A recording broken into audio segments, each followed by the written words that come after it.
Добро пожаловать на канал «Готовим вкусно в Турции». В этом выпуске хочу уделить внимание неотъемлемой части каждого стола – хлебу. Это один из старейших приготавливаемых продуктов, появившийся еще в неолите. Первый хлеб имел вид жидкой каши. Она и является прародительницей хлеба. Ее в наше время еще употребляют в виде хлебной похлебки в некоторых странах Африки и Азии.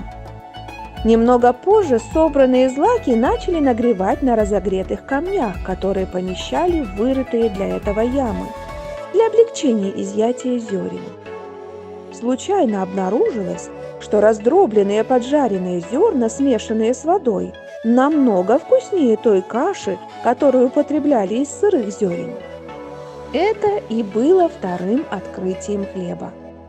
Примерно 5–6,5 тысяч лет назад человек научился возделывать и культивировать пшеницу и ячмень.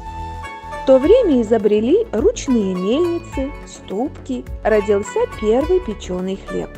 Археологи предполагают, что однажды во время приготовления зерновой каши часть ее вылилась и превратилась в румяную лепешку.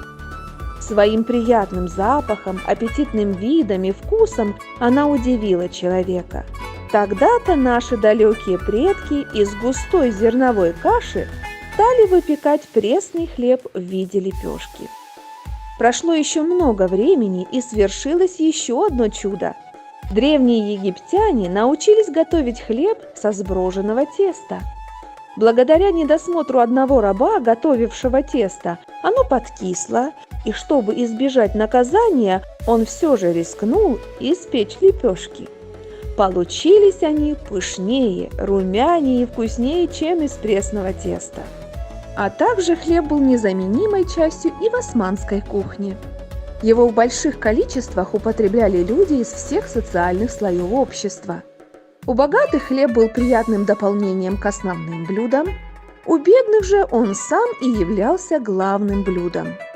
Мехмед эль-Фатих сразу после завоевания Стамбула назначил руководителем Хызырбея, который первым делом организовал производство чистого высококачественного хлеба. В 1502 году султан Баязид ввел государственную гарантию на качество хлеба. Позже данная практика распространилась на всей территории. После подобного решения было воспитано много великих хлебных мастеров, особенно в области Кара-Дениз. Крым был главным поставщиком пшеницы для Османской империи. Стамбул получал зерно из Кафы. Был фирман султана, запрещающий вывозить хлеб из Кафы в другие места. В год в Кафе зерном грузилось 100–150 кораблей. Конечно же, существует огромное количество видов хлеба. А мы же с вами приготовим сегодня черный хлеб, который, надеюсь, понравится всем без исключения. Желаю всем приятного просмотра и прекрасного настроения. Живите вкусно!